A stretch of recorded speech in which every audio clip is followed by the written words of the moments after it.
Welcome, fellow cosmic explorers, to the Cosmic Chronicles Podcast, where imagination meets reality and science fiction comes to life.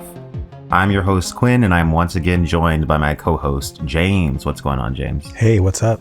If you would like to sponsor this podcast, you can email us at cosmicchroniclespodcast@gmail.com. You can also find our podcast on Spotify, Apple Podcast, Amazon Music, Google Podcast, or wherever you listen to podcasts. And be sure to subscribe to our YouTube channel as well.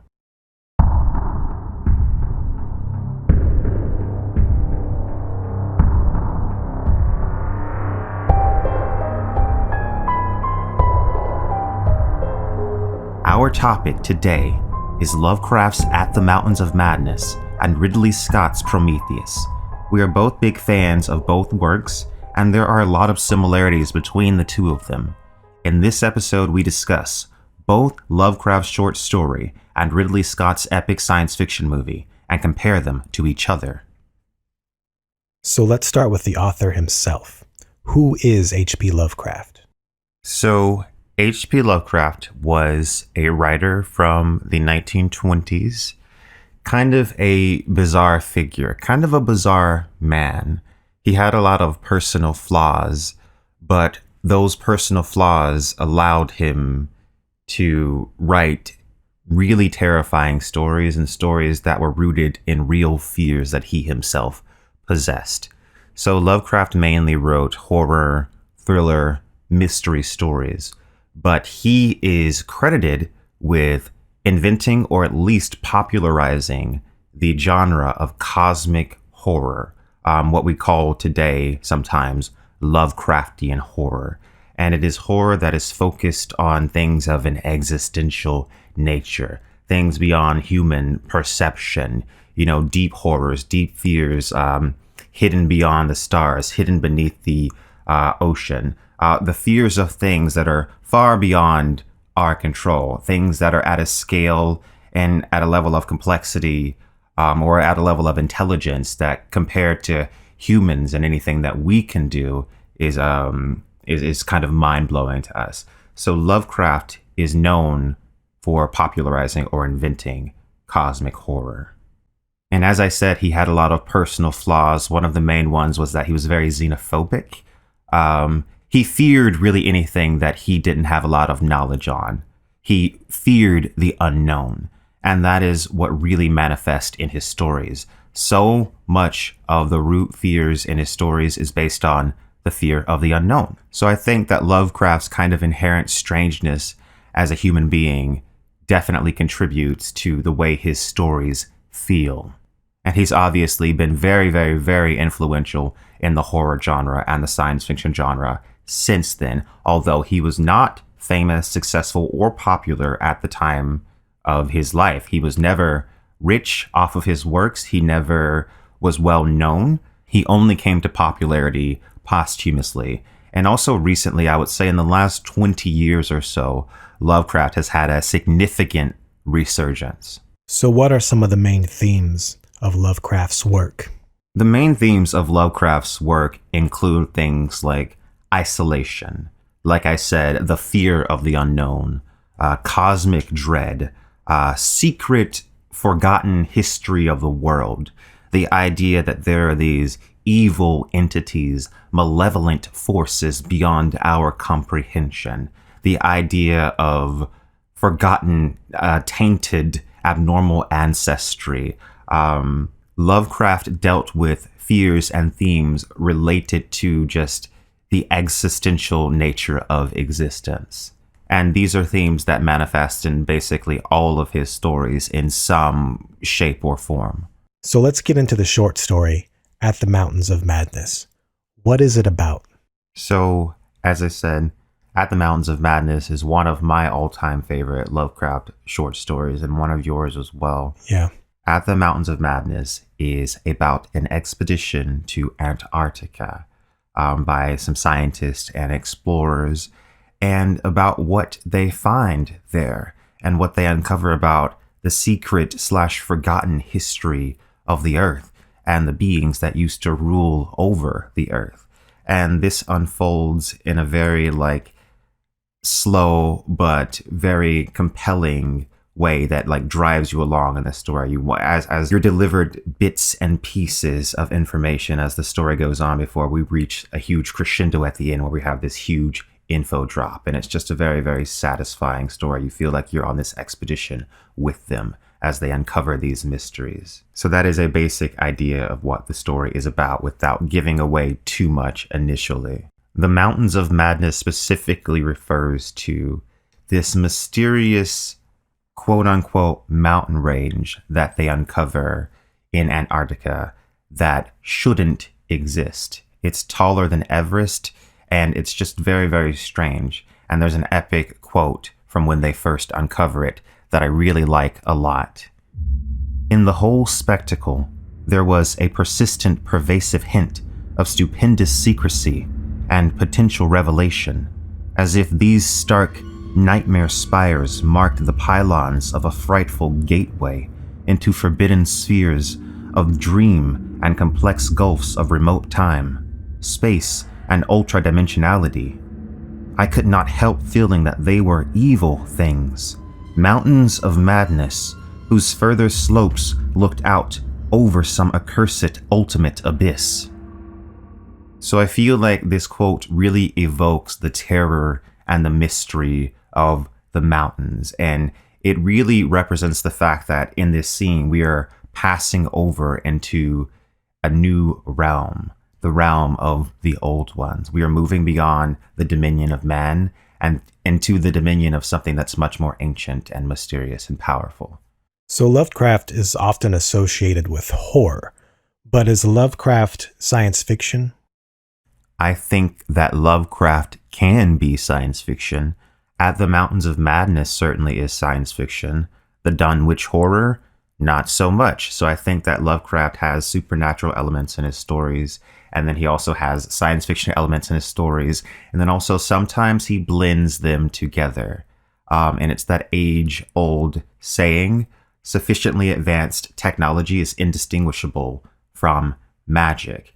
And a lot of times when Lovecraft is talking about certain things, they're described in a magical sense, and he's talking about things like spells and incantations and demons and things. But we also have to remember that these things are being relayed through the lens of human beings who see certain things a certain way. We can't actually comprehend these beings and even their languages and the way they communicate. So in this story, they find something hidden in Antarctica. What is it that they find? Well, the main thing that they find hidden is an ancient city, a huge ancient city in Antarctica that should not exist. It predates all human cities. It predates civilization. It is ancient beyond belief. And they also find bodies, what seem to be animal bodies, they think at first, but there's something very bizarre about them. They are no species, unlike any species that has ever been uncovered or seen on Earth before. And within this huge cyclopean city, they find also hieroglyphs that detail this ancient, forgotten history of the world that does not concern humanity. So where did the beings who built the city come from? And how did they get here? So this is a very interesting question. So we learn in the short story that these beings were called the Elder Things, and the Elder Things are in fact some of the bodies that the scientists uncover and start to dissect. And the Elder Things, like all of the old ones that once inhabited the earth, came from beyond the stars. These were, I guess, human-like beings in the sense that they were intelligent and that they built cities and that they had technology, but they reached an apex of technology that surpassed us even at our greatest level. As I said, they had the ability to move through the stars. Now, exactly how they moved to the stars and exactly how they got here is a little bit ambiguous. And we kind of have to take pieces from all sorts of Lovecraft stories and piece it together to try and understand how the Elder Things and the other old ones moved around. In Call of Cthulhu, it very specifically says that it was heavily tied to the alignment of planets. In this book, it says that somehow the elder things were able to traverse the interstellar ether through use of their wings.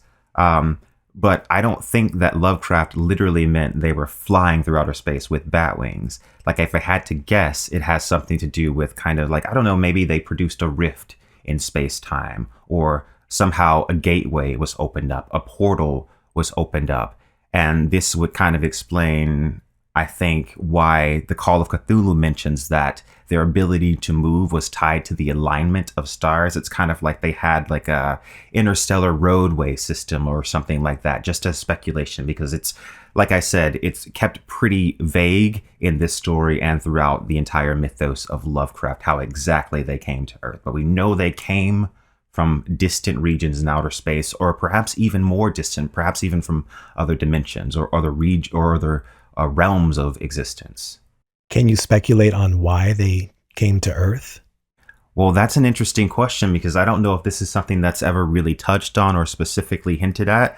But if I had to guess, if I had to get into like a really speculative territory, we know that the great old ones, their language was the language of thought. They communicated with thought. So perhaps there was something cosmically special about the Earth, because we know they fought over the Earth among themselves even. So perhaps the Earth was, I don't know, a nexus of psionic energy, a nexus of thought, cosmic energy for whatever reason. And that was the specific reason. We know that Cthulhu is called something like the great sorcerer or great priest. He was casting quote unquote spells on the universe and causing some kind of change to occur. And perhaps the alignment and the position, the specific place in the cosmos, was important for whatever reason. Obviously, there was something about the Earth that drew them here. As to what exactly that is, I think will always be left for interpretation and speculation. So you mentioned they had to battle for the Earth. And one of the things that they battle in the book is Cthulhu. How are these elder things related to Cthulhu and the Great Old Ones? So it's loose, because in the Mountains of Madness, the Elder Things are also sometimes referred to as the Old Ones. But then in the Call of Cthulhu and other things, they talk about the Great Old Ones. So perhaps they were like of a similar class of being. But I feel like it's heavily implied that Cthulhu is like the big bad amongst them. Cthulhu is very, very powerful. He's a great magician of the universe. And it does mention in the Mountains of Madness that the elder things went up against the pre-human spawn of Cthulhu, and they battled for dominion of the Earth. The exact relationship is unknown. These could just be like totally unrelated, like groups of beings that just happen to be coming for the Earth at the same time, or they could have, I guess, deeper history within the cosmos, within the macroverse. It's something that's pretty much left for speculation, I think. There's not a lot of concrete information about how all the old ones relate to each other within Lovecraft's actual original mythos.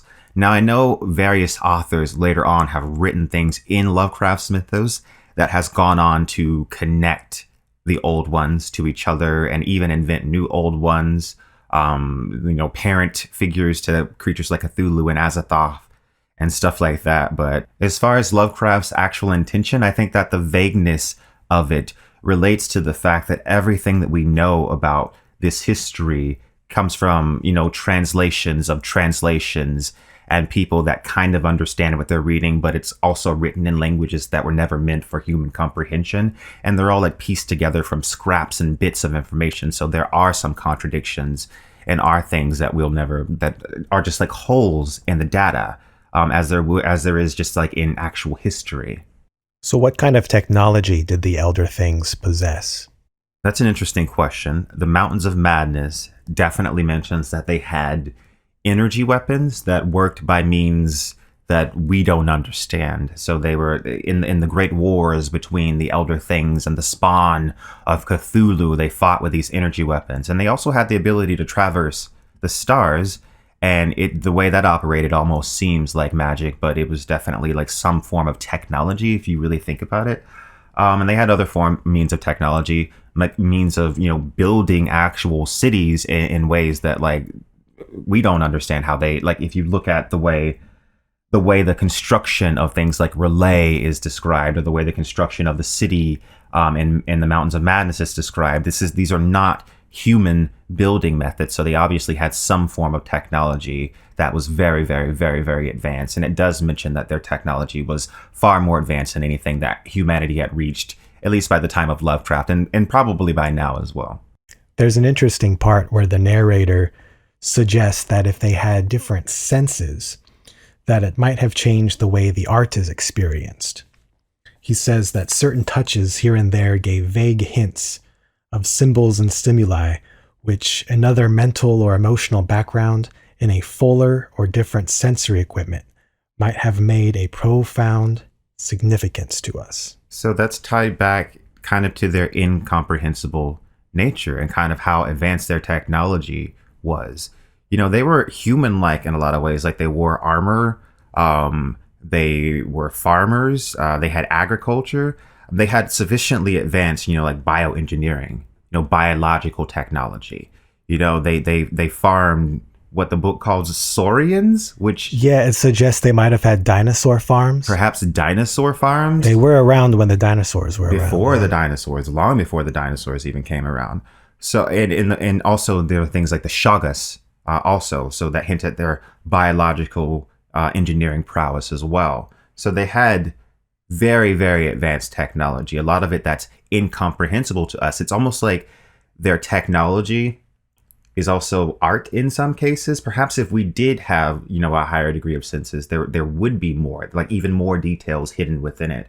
It kind of reminds me of it kind of makes me think of how like like a computer chip or something, how we can store data on a computer chip, but a primitive person can't read that data without, the proper sensory equipment. You need a computer to hook the data into to read.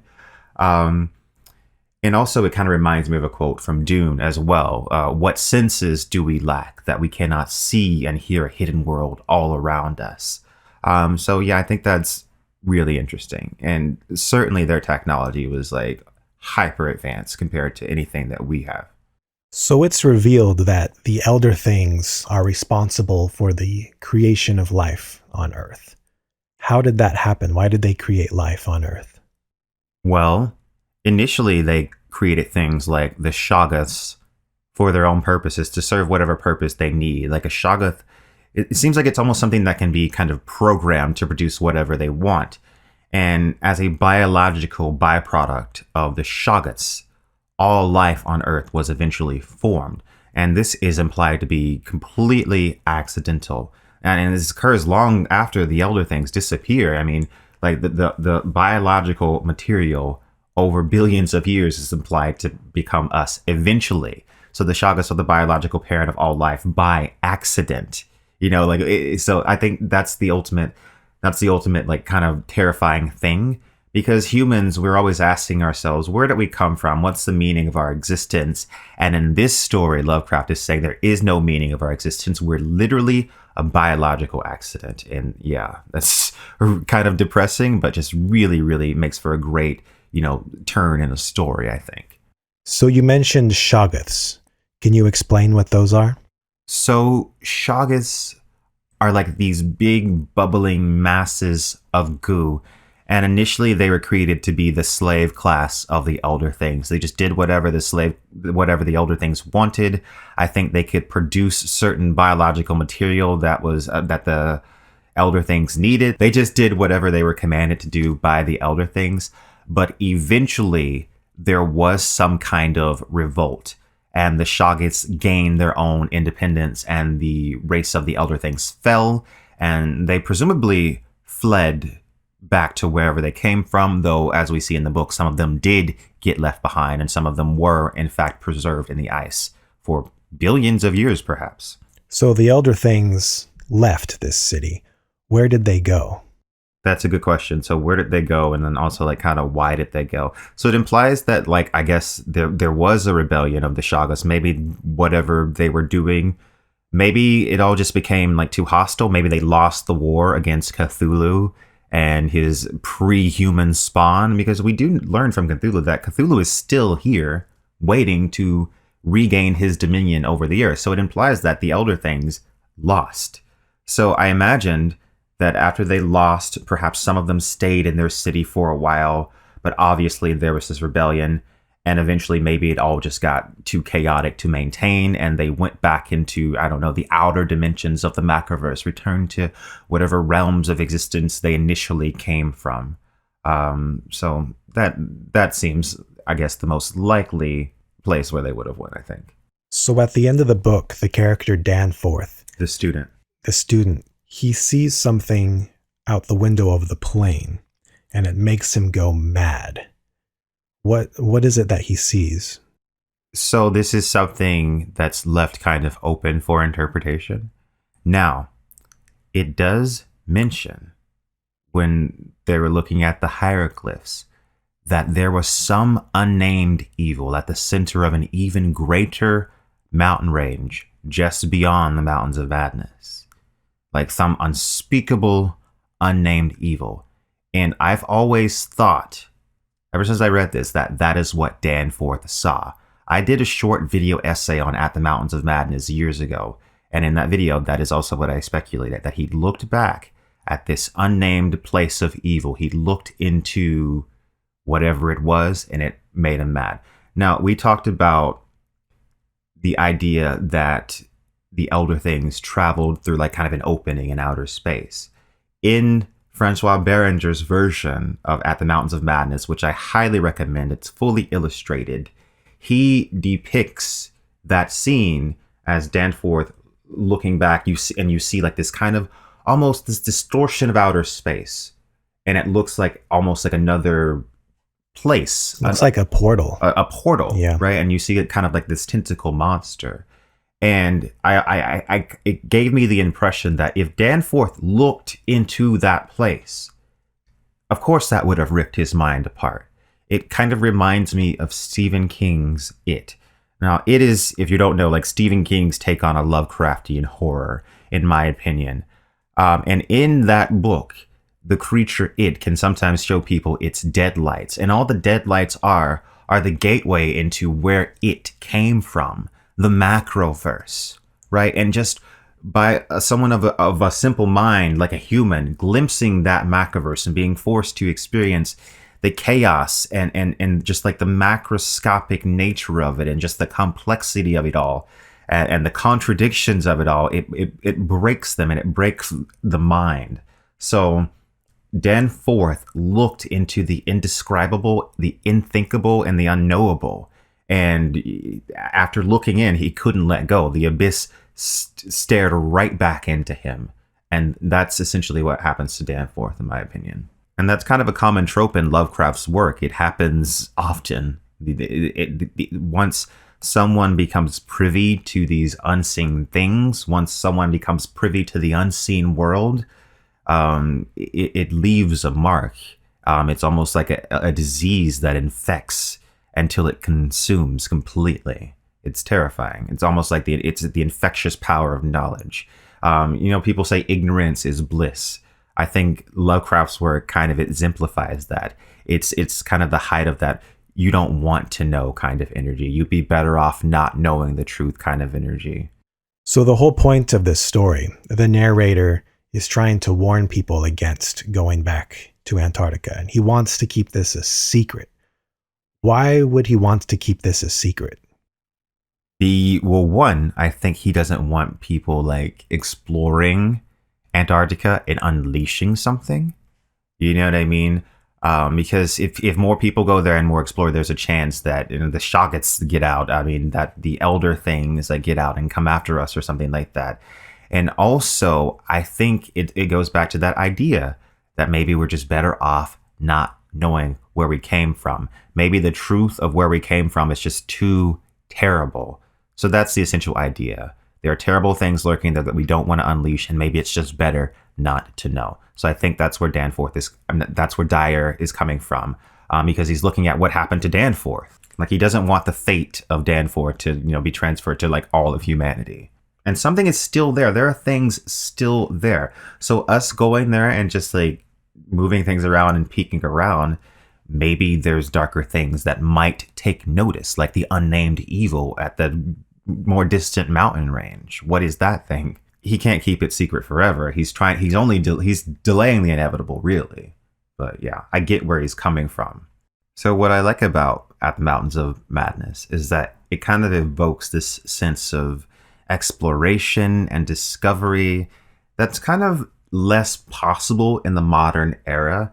It kind of like makes me think of like back in the day when, like, I don't know, maybe archaeologists were discovering like all these species of dinosaurs for the first time, and the sense of like awe and wonder that must have evoked. How crazy would it have been to learn about dinosaurs not knowing anything about dinosaurs? I know. Like, that must have blown people's minds. It must have been insane. Yeah, and it kind of, I've thought about this like my whole life, basically. It's like we live in the world of like technology and satellites where we can like scan the entire globe, and we have all this information and history. We have all this access to history and information. But back in the time when Lovecraft was writing this story, there was still like this sense about the world. There was a sense of mystery about the world. We hadn't unearthed every corner of the world at this point in time. And so that's a great avenue for Lovecraft to venture into, to kind of like explore these ideas, right? So like we talked about in the last episode about how space was one of the great primal mysteries, and also the ocean was one of the great primal mysteries, one of the great primal gateways, because they're both like kind of like inaccessible to us, but they're there and they're so prominent. The past is kind of like that as well. The past is like a vast ocean of mystery. And Lovecraft in this story and through a lot of his stories is able to fill that with so many like horrors and fears and terrible things. And I think that probably like digging up dinosaurs for the first time probably evoked that same sense in people. Like there is this like, there were other rulers of the world. There is an ancient world before our world that doesn't exist anymore. So yeah, I get, yeah. So that's really, really a cool way to think about it, I think. Do you think they'll ever make an adaptation of At the Mountains of Madness? I sure hope so. Honestly, Guillermo del Toro's version, I still hold out hope for that comes out one day. And obviously that didn't get made because Ridley Scott was making Prometheus at the time. And I think him and Guillermo are friends. And I think Guillermo thought that At the Mountains of Madness would be too similar to Prometheus. So At the Mountains of Madness didn't get made. But Prometheus is kind of like a pseudo adaptation in a few ways. It's got some similarities, but it's not like a direct adaptation or anything like that. Well, let's change gears to Prometheus. Why don't you give us a summary of what Prometheus is about? So Prometheus takes place in the same universe as the Alien movies. And it's kind of like a semi-prequel to Alien. But essentially, scientists realize that in all these different places on Earth, there are these cave paintings and drawings from ancient humanity, early humanity, pointing to one particular planet in one particular star system. And they go on this huge vessel called the Prometheus, funded by Weyland Corp of Alien fame. And they go to the planet, which is called LV-223. And the planet is called this for a very specific reason. It is a direct reference to Leviticus 22:3. Say to them, for the generations to come, if any of your descendants is ceremonially unclean and yet comes near the sacred offerings that the Israelites consecrate to the Lord, that person must be cut off from my presence. I am the Lord. So the planet's name directly references that quote for a very specific reason, which we'll get to in a little bit. So essentially they get to this planet, what they think initially might be the home world of the engineers, but they eventually uncover that it is in fact not the home world of the engineers. On this planet, they uncover various things. They notice that some catastrophe has occurred. Something happened to the engineers on this planet. and they slowly uncover the mysteries, and as they're exploring the planet and the structure on the planet, things start to go wrong for them. So that is just a basic synopsis without giving away too much initially. So then what are the main themes of the movie? Well, I think the main themes of Prometheus include things like hubris, not only human hubris, but also the hubris of the engineers, which is kind of explored as well. The engineers were creating biological weapons, and it got out of hand in the same way that humans sometimes produce technology that gets out of hand and it kind of bites us. The engineers met the ultimate fate at the hands of their own technology. It's also about greed, the greed of the Wayland Corp. It's about the origin of life on Earth. It's about God versus man, and who is God and who is mortal. It's about consciousness and biological life versus artificial life, and which one is superior or inferior to the other. It explores that idea with the character David. I think those are the main themes of Prometheus. So why is the movie called Prometheus, and who is Prometheus? So the movie is called Prometheus in a direct reference to the Greek myth of Prometheus, who stole fire from the gods and brought it to mankind, and for this he was punished. Now, this story has been retold in various different places, various different myths throughout human history. Another example of this same story is the Garden of Eden. The forbidden fruit represents the knowledge of God. And for partaking in the forbidden fruit, mankind is punished.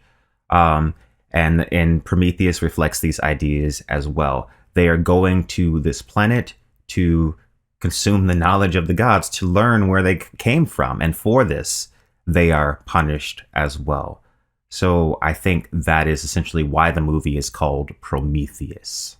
It is kind of the desire to know that burns us in the end.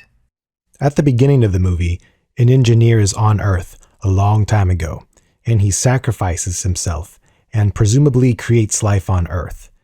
Did he create all life on Earth, or do you think he just infected proto-humans to guide their evolution along?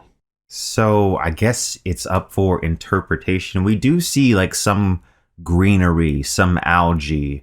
So we know that Earth isn't totally devoid of life, but it could potentially be devoid of animal life. So if I had to lean in one direction, and I don't know either way, I would say that they seeded all life on Earth, potentially, in the same way that, in H.P. Lovecraft's story, the Shoggoths seed all life on Earth. So what do you think their initial plan with Earth was? I think it was probably a scientific experiment. Although that opening scene, there does seem to be kind of something religious about it. There's a ritualistic nature in the way that scene plays. Like the engineer walks out in a robe and he takes it off, and he has this goo in kind of the ceremonial like jar, almost a ceremonial container.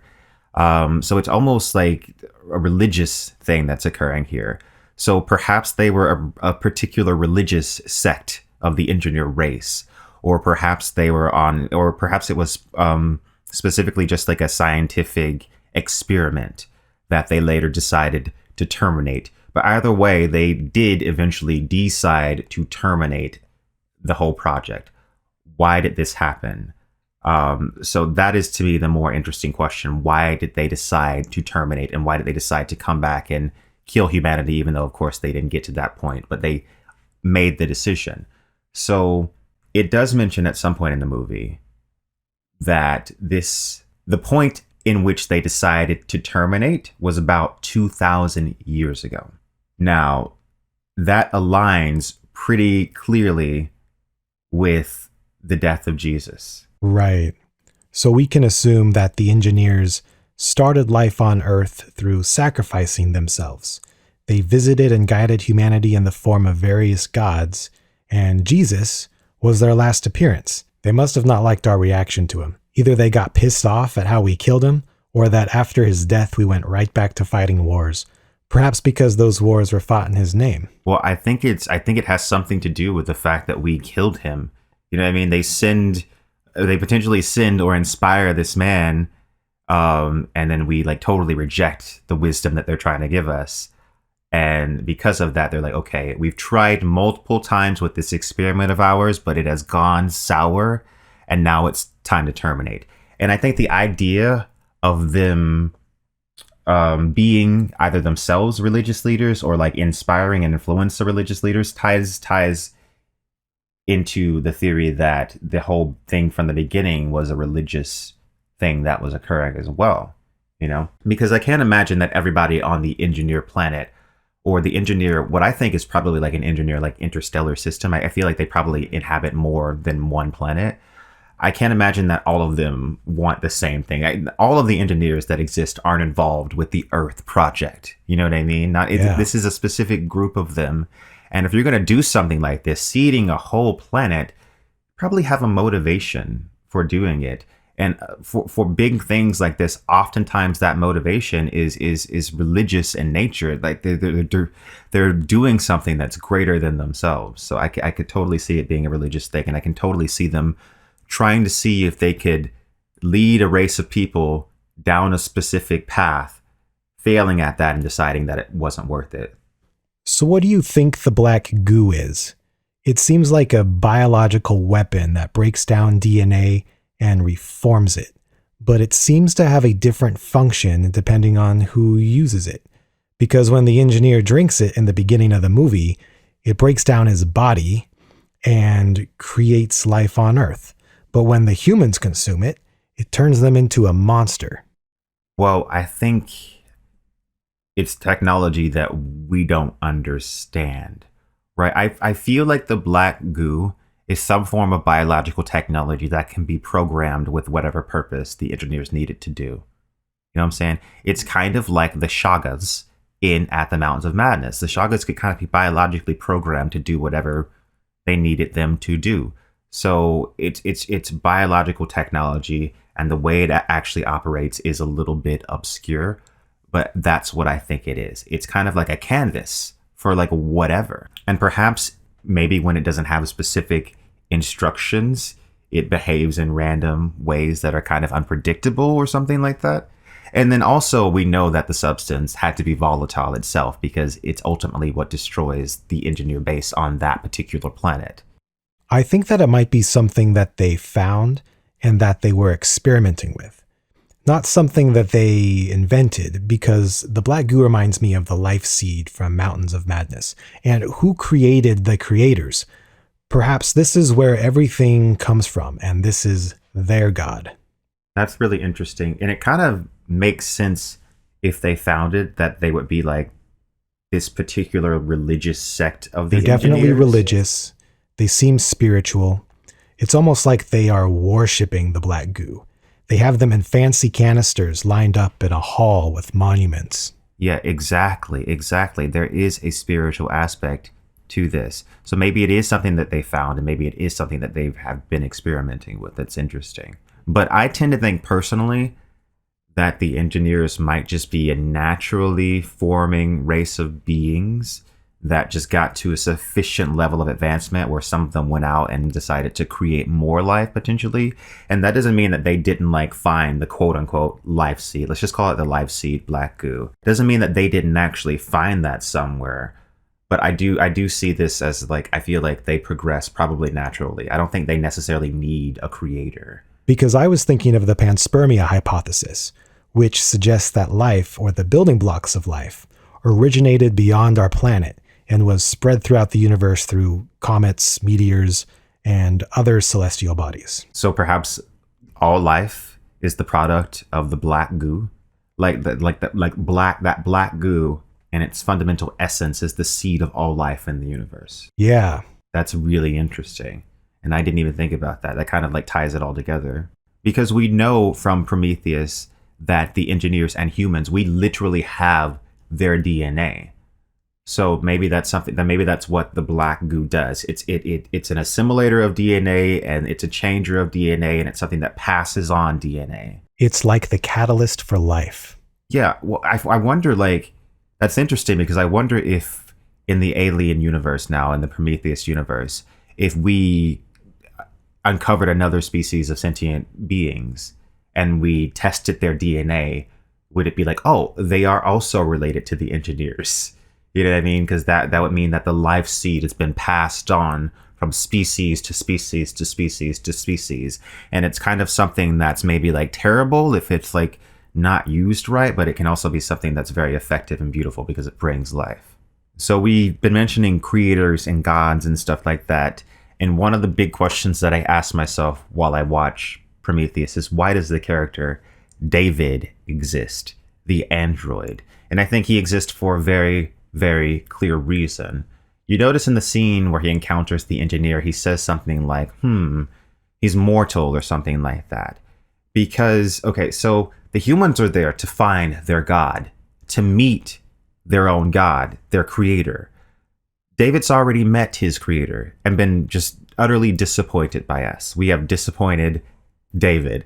So in some way, I think he was disappointed to see that the engineer wasn't this supreme being, because he sees himself as better than his creator. And he he's essentially immortal. He's a lot smarter than his creator.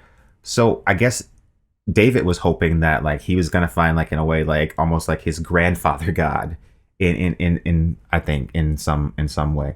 So I think David is there to bring up the question, does it really matter if you meet your creator? And really, should you meet your creator? Because if you do, you're probably just going to be disappointed. And that's the thing. That's honestly what's interesting about it, is that's what happens to Waylon at the end. As he's dying, his final words are, there's nothing. He meets his creator, and like David, ultimately he's disappointed. He comes to the edge of the universe to meet his creator, and he's ultimately disappointed. So it's like, is it even worth it? So I just find David to be a very, very fascinating character, and I really like the way this character is handled in Prometheus, because we see very clearly that he is sentient, that he is conscious, that he is absolutely aware. So I feel like that gives a lot of weight to like his interactions with the people around him and the things that he does. So David is portrayed as a villain, but do you think that he is evil in any sort of way? Evil? No, I think he's deeply curious, and he's not really that concerned about humans that much, because he does, I think, ultimately feel superior. And I think for most of the movie, he's just taking Waylon's orders, his father's orders. But if we're talking about Alien Covenant, which is the sequel to this that I don't very much like because it doesn't answer any of the questions that it promises to answer. Alien Covenant, I definitely do think he takes a turn to being evil, but that's a whole different discussion. And that's not this version of David, in my opinion. So evil, I don't think he's evil. No. Why do you think the engineer kills Wayland and attempts to kill David towards the end of the movie?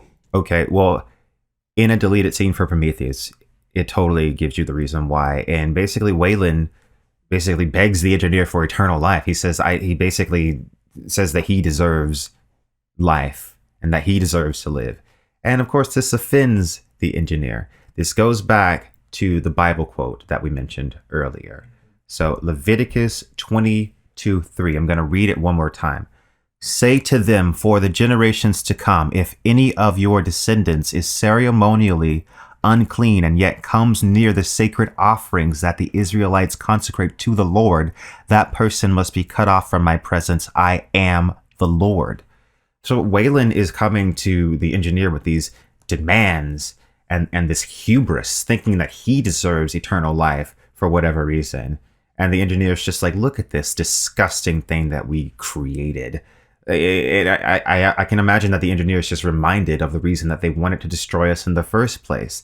They're like, can you believe these rats that we made, that we were going to exterminate, are now coming, demanding things of us? Yeah, so he had to be snuffed out. And I feel like that is the exact reason that Waylon is killed. He's punished for his hubris, essentially. And of course, David was just the messenger, so he had to go too. You don't think the engineer saw David as his creation's creation, and that had something to do with it? I don't think the engineer had any particular malice towards David. He probably recognized him and recognized what he was. And perhaps he was like, it's a curiosity. But I think that scene is mainly was out of anger towards Wayland, because he kind of like, doesn't he snatch David's head off and hit Wayland with it? So like Wayland's creation becomes the instrument of his own death. So it's kind of like this weird irony. But yeah, I don't think that was done out of malice or hard feelings towards David himself. I think if anything, the engineer's like, a curiosity, a mechanical man. Like, what is this? He's like a tool, you know? Well, I think David represents the culmination of knowledge that humans have acquired. And it goes back to the title of the film, Prometheus. We have this god that is mad that humans have also gained the ability to create life. Yeah. Yeah, and then also to come to the stars, seeking them out. And he's kind of like, you will be punished for this knowledge that you have acquired. You will now be punished for it. Yeah, it totally goes back to the title. Absolutely. So at the end of this movie, we are given no answers. Well, some answers, but more questions. And it implies that these questions will be answered in the next film. As we all know, that does not happen, which is why we actually chose to omit Alien Covenant from this discussion. It's more fun to contemplate this film, not knowing all the answers. Kind of like how Mountains of Madness is more terrifying when you don't truly understand the nature of the elder things. But do you think we will ever get answers to this movie? Well, I think Ridley Scott really wanted to do a space Jesus movie. That was his original idea. And he just kind of got roped into doing an Alien prequel. I recommend to everybody on the internet to check out Comic Book Girl 19's Prometheus videos. She's got 2 of them out there, and they're absolutely great. They go into detail about the production of the movie and some behind the scenes things. And I really think they're really great to understanding these movies. So I think that Ridley Scott wanted to do that. He wanted to explore those specific ideas, but kind of got shoehorned into doing an Alien movie. So I think that if he could, maybe he would. And I would love to see an actual exploration on the engineers and their actual motivations. I would love to see that. So the question is, I don't know, maybe. Well, he is making a 3rd film in this trilogy. It comes out next year. And I didn't know that. But Alien Romulus, I think it's called. Alien Romulus. So Yeah. Interesting title, but They put alien in the name, so it makes me think it'll just be an alien movie that has nothing to do with the engineers. that's the red flag. And that was kind of the problem with obviously Alien Covenant, is that it doesn't satisfyingly answer any of those questions. And it just gives you like the standard alien xenomorph type stuff. And, that's fun, but it's not like what we wanted from Prometheus, actually. So I'm hoping that maybe the 3rd one, we're definitely going to go see it. We're big Ridley Scott fans, so we're definitely going to see it. So, yeah. So let's talk about the similarities between Prometheus and At the Mountains of Madness. All right. So there's a lot. So the big one is that Earth was seeded with life. So At the Mountains of Madness, you've got the accidental seeding of life by the elder things via the Shoggoths. And then in Prometheus, you've got the engineers seeding life intentionally. The intentions of the creators are kind of reversed in these stories. In Mountains of Madness, the elder things accidentally create human life while constructing the Shoggoths, while in Prometheus, they intentionally create humans, but accidentally create Shoggoths, or xenomorphs. I guess you could say that, but I don't know if it was accidental or if like that was going to be the method by which they destroyed humanity. You know what I mean? Was humanity just going to have like a race of xenomorphs taking it over? I don't know. It's like I said, it's pretty vague, I guess. But that does go back to another similarity between Prometheus and At the Mountains of Madness, because we have this advanced race of beings like the elder things that have a creation that goes wrong. We know that the Shoggoths rebel and gain their independence, and we know that something very, very, very bad happened to the engineers on that planet where they were bioengineering this black goo or whatever. So they were sufficiently advanced, but their technology ultimately turns on them and kind of like screws them over significantly. So that's a major similarity. And then obviously we've got the expedition to the unknown place. So I think Lovecraft perhaps he didn't have the idea of space exploration on his mind. That wasn't something that he was really thinking about. So like the most remote place that he could come up with was Antarctica. But really the planet LV-223 it's just another version of Antarctica, but it's a modern version of Antarctica because, like I said, we've satellite scanned every part of the planet, but space is the final frontier. So I think the expedition to like this distant place, this realm of mysteries, is a very, very, very key similarity. And then, of course, the fact that in these places they discover these ancient structures and like weird like hieroglyphics and weird art stuff, and they discover all this evidence of like this ancient race that was very technologically advanced. So yeah, the similarities go on and on and on and on basically. And of course we talked about like the life seed and the black goo, the genetic bioengineering that both races of ancient beings engaged in. Both stories kind of have the theme of, you know, the acquiring of knowledge being also met with punishment, because like we mentioned, the fact that Danforth looks back and he sees, but he's punished for seeing. So the similarities between At the Mountains of Madness and Prometheus are pretty expansive, and they go deeper than most people think. I think a lot of people, I think you could read At the Mountains of Madness and watch Prometheus and maybe not see all the similarities if you're not really thinking about it. But once you catch on to them, you can very, very clearly see how Prometheus is definitely inspired by At the Mountains of Madness to some degree. So do you believe in ancient astronaut theory? Well, believe is a strong word. I think it's an interesting idea, and I don't discount anything. So I'm willing to believe in it if the evidence shows itself. But I think it's a cool idea. So ancient astronaut theory is, of course, the idea that the Earth was visited by aliens in our past, and that these beings helped us out with, you know, maybe like the pyramids, or helping us acquire certain knowledge, teaching us agriculture, like helping form us into a civilization, essentially. And usually this idea is accompanied with like the concept of perhaps that there was a sufficiently advanced human civilization on Earth and that we'd lost a lot of that technology and information. But yeah, that's essentially ancient astronaut theory. I'm sure a lot of people are familiar with ancient aliens and how kind of it gets a little out there. But, you know, I think there's some cool things in that pile of weird things. So how about you? Do you believe in ancient astronaut theory? No. No, I do not. It's fun to think about. I've read Chariots of the Gods and looked into some of Graham Hancock's work, but the more I look into it, the more I roll my eyes at it. Yeah. I mean, honestly, it seems like Graham Hancock might have been reading a little bit of At the Mountains of Madness because there's a lot of like correlations and similarities between like, did you just read At the Mountains of Madness and then just make this a up? Little bit, because he does say that the ancient civilization once lived in Antarctica, I think. Yeah. Yeah. Well, what other works do you know of that have been inspired by At the Mountains of Madness? Well, a major one is The Thing. I think that's a great example of one that's been inspired by At the Mountains of Madness. Of course, it's different, but it takes place in Antarctica. And you've got, you know, you digging up like a monster out of ice. You've got a lot of the qualities of At the Mountains of Madness in that story. And The Thing is absolutely a fantastic movie. And we are moving into autumn in the United States. It's fall time, so it's like Halloween time around here.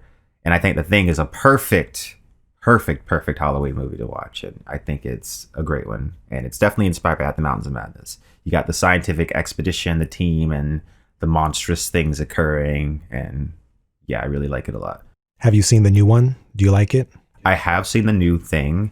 The New Thing is actually a prequel to the original one. And it basically just like kind of fills in the gaps. I don't think it's really necessary, but if you've seen The Thing and you love it and you just like kind of want to know what happened like right before that, then because there's a lot of mysteries in the original The Thing. We know that The Thing originally was dug up by a different team of explorers and scientists, and basically the prequel is the story of the people that originally dug it up. And, you know, I enjoyed it for what it was. But, you know, the original is obviously superior. I got one. It's been a while since I've seen it, but it's a sci-fi movie called Mission to Mars. And I'm pretty sure when they go to Mars, they find structures built by an ancient race. And it heavily implies that there was once a civilization on Mars that seeded Earth with life. but I have not seen it for a while, so I don't know if I can recommend it as a good movie, but I remember finding it a lot of fun when I was a teenager. I just think that idea is just brilliant because it really just like checks human narcissism, like how we think that we've dominated the planet and how like there is nothing greater than us that has come before. So like Lovecraft introduces this idea of like, no, we're actually nothing compared to what has existed in the past. And we actually could never even comprehend how powerful they were. So I just think that's just a fantastic concept to play in as a storyteller. So At the Mountains of Madness is a great science fiction horror story. And Prometheus is a pretty decent movie, though it has its problems. I still really love it. And it's been really fun doing this podcast and talking about two of our favorite things. So thanks so much for listening, guys. As I said in the beginning, you can find us wherever you find your podcast, Apple Podcast, Google Podcast, and Spotify. Don't forget to also subscribe to our YouTube channel. We will be posting episodes every other Friday. Thanks for listening, guys.